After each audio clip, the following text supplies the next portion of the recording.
안녕하십니까. 가톨릭대학교 여의도 성모병원 영양팀장 김혜진입니다. 오늘은 고혈압 환자의 식사요법의 실제에 대하여 말씀드리겠습니다. 고혈압 환자에게는 저염식이 처방되는데 모든 환자분들이 저염식에 대해서 굉장히 적응하기 어려워하십니다. 본인이 섭취하시는 염분량이 얼마인지도 사실 모르는 상황에서 5g 또는 6g 드시라고 처방이 되기 때문입니다.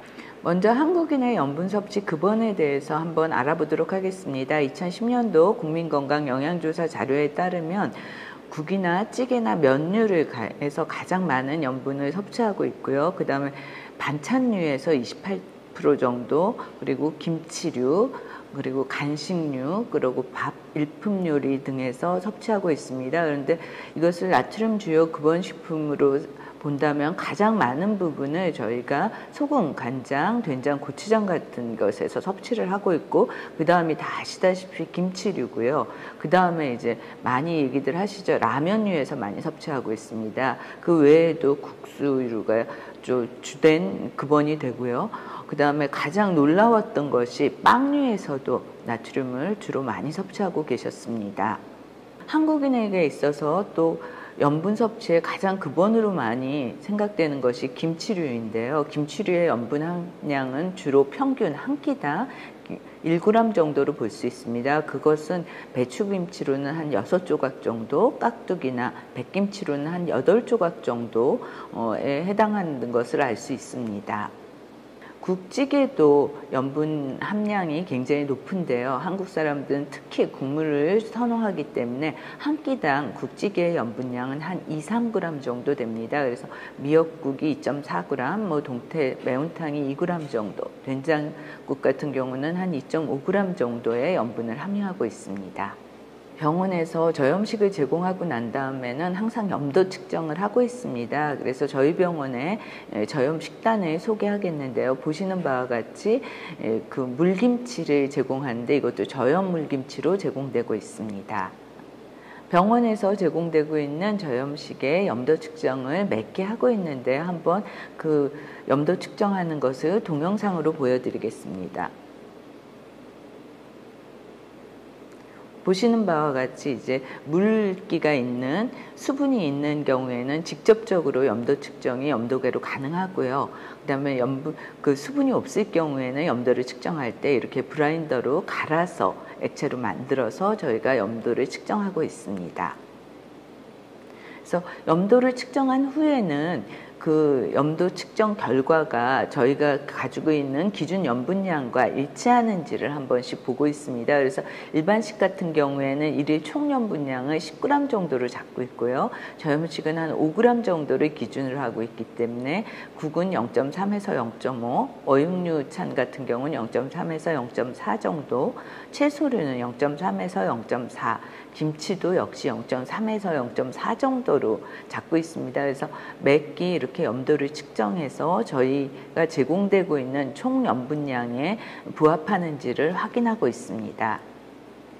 그럼 환자분들에게 저희가 소금을 갖다 염분을 줄이자는 말을 계속 교육을 하는데 어떠한 방법으로 줄여야 되고 얼마나 싱겁게 먹어야 하는지를 교육하는 것이 가장 중요하다고 볼 수 있습니다. 한국인의 평균 염분 섭취량, 소금 섭취량은 약 10에서 20g 정도 되고, 특히 고혈압이나 당뇨병 환자의 경우는 소금 권장량이 5에서 10g 정도 됩니다. 당뇨는 한 8g 정도 되고, 고혈압일 경우에는 한 6g 정도를 갖다 평균적으로 처방을 하고 있습니다. 그래서 소금이 들어있는 이제 양념류를 살펴보면 소금 1g은 대체로 차스푼으로 한 2분의 1 티스푼이 되고, 이것은 간장으로 따지면 차스푼으로 하나 정도 되고, 된장 또는 고추장으로 보면 밥숟갈로 반 정도가 됩니다. 또 케찹이나 마요네즈로 봤을 때는 밥숟갈로 한 2개에 해당이 됩니다. 그래서 이것을 하루에 소금 차숟갈로 하나, 간장 차숟갈로 하나, 된장이나 고추장 밥숟갈로 1개를 가지고 저희가 하루 3끼를 조리한다라고 생각하시면 될 것입니다. 고혈압 환자들의 식사 교육을 할 때 소금 섭취를 줄이기 위한 식사법으로 국찌개는 국물 대신 건더기 위주로 섭취하도록 권장을 하고 있고요. 신선한 재료를 이용해서 재료 본연의 맛을 살리게 되면은 싱겁더라도 드실만 합니다. 그래서 그렇게 교육을 하고 있습니다. 그리고 김치 장아찌 같은 것은 특히 한국 사람들 연령이 높을수록 많이 드시는데 염장식품의 섭취를 줄이도록 말씀을 드리고 처음보다는 한 절반 정도를 줄여서 시작하자 이렇게 권해드리고 있고요. 소금이 배출되는데 도움이 되는 칼륨이 풍부한 채소나 과일을 자주 먹도록 권하고 있고, 또 빵이나 면의 경우에는 반드시 소금간을 갖다가 하게 돼 있어서 주로 밥 위주의 한식을 섭취하도록 권하고 있습니다. 저염식을 섭취할 때 맛이 없으면 오히려 섭취량이 떨어지거나 또는 어차피 또 염분을 더 섭취하게 되기 때문에 저희가 맛있게 드실 수 있는 방법도 교육을 하고 있습니다. 그래서 소금 간장보다는 후추, 마늘, 생강, 고추, 와사비, 식초 같은 것들을 갖다 이용해서 좀 싱거운 맛을 상쇄할 수 있도록 하고요. 국에 가는 소금 간장으로 하기보다는 멸치, 양파, 다시마, 새우, 표고버섯 같은 것으로 우려낸 감칠맛 나는 육수를 이용하도록 합니다. 또한 조림 대신 구이나 찜 요리를 갖다가 해서 드시게 되면 확실히 염분 섭취를 적게 할 수 있고요. 라면을 끓일 때도 채소를 첨가해서 끓이게 되면 이것이 염분 섭취를 좀 줄일 수 있는 방법이 됩니다. 그리고 저희가 하루에 한 끼 이상은 또 직장인들 같은 경우에는 외식을 하게 되면서 밖에서 외식으로 인한 소금 섭취가 늘어나게 됩니다. 그래서 외식을 하실 때 한식에서는 보시는 바와 같이 칼국수가 의외로 소금 함량이 굉장히 높게 나타나고 있고요. 그리고 중국 음식 같은 경우는 대체적으로 염분이 높다고 하나 짜장면보다는 짬뽕이 염분 섭취가 더 많습니다. 그리고 또 특히 중식을 드실 때 단무지를 같이 드시게 되는데 단무지 3개 정도를 드시면 소금 1g을 드셨다고 생각하시면 됩니다. 일식 같은 경우에도 알탕이나 모밀국수 같은 경우 소금 함량이 한 그릇 안에 5g 이상 하루 양 정도가 다 들어있기 때문에 되도록이면 피하도록 말씀드리고, 특히 가공식품 패스트푸드는 걱정들을 많이 하시는데 라면이 가장 많은 소금을 함유하고 있습니다. 그럼 염분을 어떻게 하면 좀 저희가 적게 먹을 수 있을까 한번 고민들을 많이 해보시는데, 평소 식습관을 어떻게 바꾸면 우리가 염분을 절반 정도로 줄일 수 있을까 한번 알아보도록 하겠습니다. 국찌개류 같은 경우는 매끼 이제 한 대접씩 드시던 것을 하루에 한 끼만으로 드시는 것으로 바꿨을 때는 5g 정도를 줄일 수 있습니다. 김치 같은 경우는 배추김치는 보통 6조각, 깍두기는 8조각 정도 드시는데 이것을 절반 정도로 줄이면 1.5g 정도를 낮출 수 있고요. 찬류는 이제 자반 생선이나 절임 종류의 찬을 드시던 것을 신선한 자연 그대로 식품을 드시게 되면 1.5g 정도 줄일 수 있습니다. 조리법도 조림보다는 구이나 찜 같은 것으로 바꾸게 되면 1.5g 정도를 줄일 수 있어서 평소 한 20g 드시던 분들이 이렇게 식습관을 바꾸게 되면 절반 정도인 9.5g 정도를 갖다가 줄일 수 있습니다. 여태까지 많은 설명을 드렸지만 그럼 염분을 줄이려면 어떻게 해야 되느냐? 첫째로는 저희가 말씀드리는 1g, 2g이라는 개념보다도 저희가 잘 적응을 하려면 염분량을 조금씩 서서히 줄여서 싱거운 맛에 저희가 익숙해져야 됩니다. 그리고 조리할 때는 아까 말씀드린 소금 찻숟갈로 하나, 간장 찻숟갈로 하나, 된장 또는 고추장 하나 택해서 밥숟갈로 1개 정도를 가지고 저희가 3끼를 조리하는 것은 거의 지금 드신 거의 한 절반 정도가 될 것입니다. 그래서 이렇게 종지에다가 담아놓고 양을 반 정도씩 줄여나가는 것도 굉장히 중요합니다. 가공식품보다는 가능한 한 신선한 채소, 즉 소세지 이런 것들보다는 차라리 살코기류로 해서 조리를 하시는 게 좋고요. 생선을 조리하실 때는 소금을 뿌리지 않고 그대로 조리하셔서 와사비 간장이라든지 이런 것을 찍어 드시는 방법으로 드시는 것이 더 좋습니다. 그리고 김 역시 소금을 뿌리지 않고 들기름이나 참기름을 발라서 바꾸어서 오히려 간장을 갖다가 묽게 저염간장으로 만들어서 찍어 드시는 방법을 택하시는 게 좋습니다. 국이나 찌개 대신 숭늉이나 보리차를 이용해서 구수한 맛으로 식사를 대신하신다면 염분을 줄이더라도 충분히 식사 섭취량을 유지하실 수 있으리라 생각됩니다. 그래서 마지막으로 저희가 실제로 고혈압 환자를 어떻게 교육 상담하는지 예를 들어보도록 하겠습니다. 그래서 환자분은 그 홍길동 환자분이셨고 남자분이시면서 35세셨습니다. 최근에 이제 고혈압으로 진단을 받으셨고 신체 계측을 보시면은 키가 180.5cm고 체중이 88.4고 아이디얼 바디웨이트이 71.7kg, 비만도가 123.3%였습니다. 체질량 지수는 27.1이었고 평소 체중은 83kg여서 최근 3개월 동안 한 6.5%, 5kg 이상 체중이 증가하신 상태였습니다. 생화학적 데이터를 보면 글루코즈가 약간 공복혈당이 올라가 있었고 LDL 콜레스테롤도 정상치보다도 약간 높은 수준이었고 HDL 콜레스테롤은 좀 낮은 수준이었습니다. 그리고 전체적으로 이제 혈압이 152에 88 정도가 나왔습니다. 환자분을 상담할 때 평소 식습관에 대해서 여쭤봤더니 잦은 회식과 음주가 있었고 또 찌개라든지 탕 종류를 굉장히 선호하시는 전형적인 이제 한국 식습관을 가지셨습니다. 하루에 3끼 식사는 하시면서 아침은 주로 샌드위치나 커피 한 잔 정도 이제 직장인이시기 때문에 그렇게 드셨고 점심은 밥 한 공기에 찌개류, 주로 된장찌개, 김치찌개를 선호하셨습니다.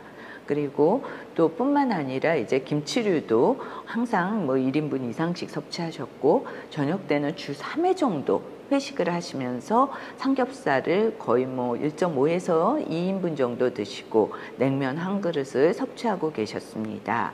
그리고 이때 이제 맥주라든지 소주를 같이 이제 맥주 2병이나 소주 2병 정도를 섭취하고 계셨고 또 회식을 갖다가 하지 않을 때는 밥에다가 어육류는 주로 소세지라든지 장아찌, 김치 이런 것들을 위주로 반찬으로 섭취하고 계셨고 야식도 주 1, 2회 하시면서 주로 라면이라든지 또 뭐 김치 같은 것을 곁들여 드셨고 간식으로는 매끼 또 매일 이제 믹스커피를 갖다 한두 잔씩 드시는 전형적인 이제 직장인들의 식습관을 가지고 계셨습니다. 그래서 전체적으로 이분의 이제 열량을 갖다 살펴본 결과 한 1900칼로리 이상을 드시고 계셨고 탄수화물, 단백질, 지방의 비율이 43%, 18%, 44% 정도로 굉장히 지방 위주로 섭취를 많이 하고 계셨습니다. 그래서 이분의 본인 자신이 짜게 먹고 있음을 인지하고 계시긴 하였으나 이걸 뭐 고치려는 의지는 아직까지는 없으셨고요.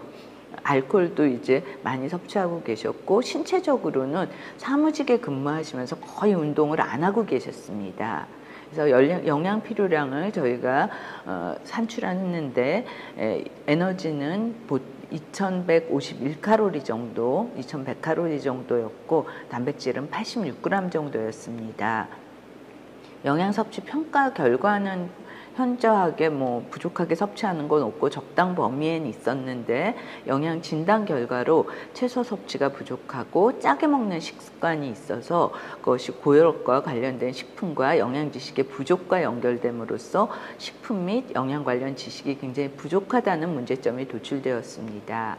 그래서 저희가 영양 중재를 위해서 이 환자분에게 2151칼로리 정도의 열량을 처방하고 단백질 86g 정도에 해당하는 식사를 권장하면서 영양 교육을 실시하였습니다.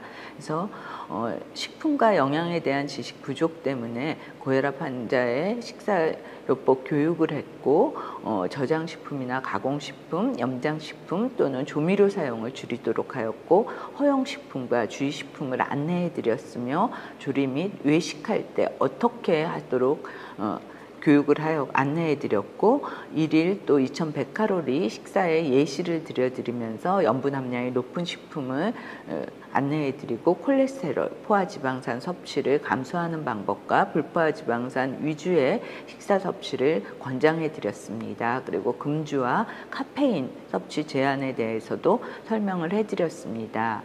이런 교육을 통해서 충분한 채소 섭취와 싱겁게 드실 수 있는 식습관과 살코기 위주의 육류 섭취, 삼겹살 대신에 이제 목살 같은 걸 섭취하도록 저희가 기대를 해보고, 또 맥주도 1회 섭취를 한 캔 내로 섭취하도록 이제 우선 줄이도록 말씀을 드렸고, 커피도 사실 한 잔 정도 섭취하도록 말씀을 드렸습니다. 그래서 차후 팔로우업할 일정을 다음 외래로 잡으면서 고혈압 영양교육 자료를 제공하는 것으로 교육을 마쳤습니다.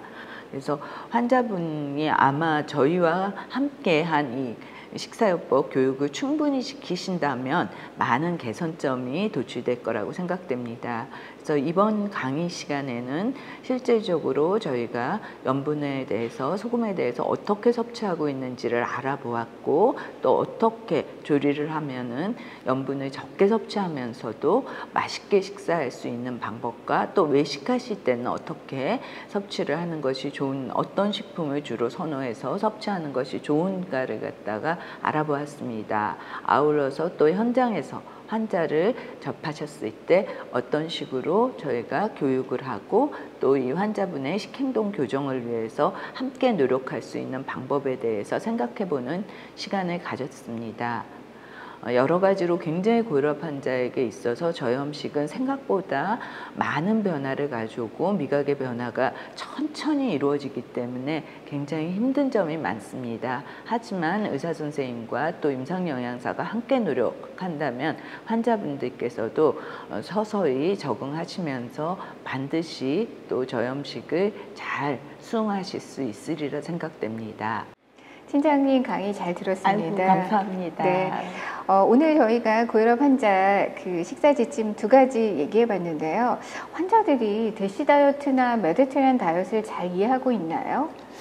사실 병원에서는 일반적으로 의사 선생님들이 처방하실 때 저염식이라고 말씀드리기 때문에 사실은 잘 모르시는 분들이 많습니다. 그런데 요즘에 또 젊은 환자분들이나 또 관심이 있으신 분들은 아마 지침을 찾아봤는지 저희한테 직접적으로 질문하시는 경우가 있어서, 아까 교수님 설명하신 대로 한식을 이용해서 거기다 채소라든지 과일을 갖다가 더 드시게 하고, 또 주 2회 정도는 뭐 생선을 더 드신다든지 하는 쪽으로 저희가 교육을 해드리면서 한국식으로 또 현장 생활에 잘 적응할 수 있도록 설명을 드리고 있습니다. 아, 그렇군요. 그리고 병원에서는 저염 식단을 많이 제공한다고 하셨는데, 혹시 환자들이 그런 입맛에 안 맞거나 그런 어떤 불평 같은 거는 없나요? 그러니까 모든 입원 환자 중에서 사실 가장 힘든 게 고혈압 환자, 저염식하는 환자분들이시거든요. 장을 갖다가 열어보면은 고추장이나 김이라든지 다 싸가지고 들어오셔서 저희가 이제 없을 때 열심히 드시는 경우가 있습니다. 그래서 그만큼 미각 교육이 힘들고 적응하기 힘들기 때문에 사실 단번에 4g, 뭐 6g까지 갈 수가 없어서 저희도 중간중간에 이걸 모니터링을 하면서 환자분들이 목표를 달성할 수 있도록 지속적으로 교육을 하고 있습니다. 그렇군요. 고혈압 환자의 식사는 여전히 어려운 것 같습니다. 앞으로도 현장에서 또는 학계에서 서로 연결해서 노력해서 더 해나가야 된다고 생각합니다. 오늘 수고 많으셨습니다. 경청해 주셔서 감사합니다.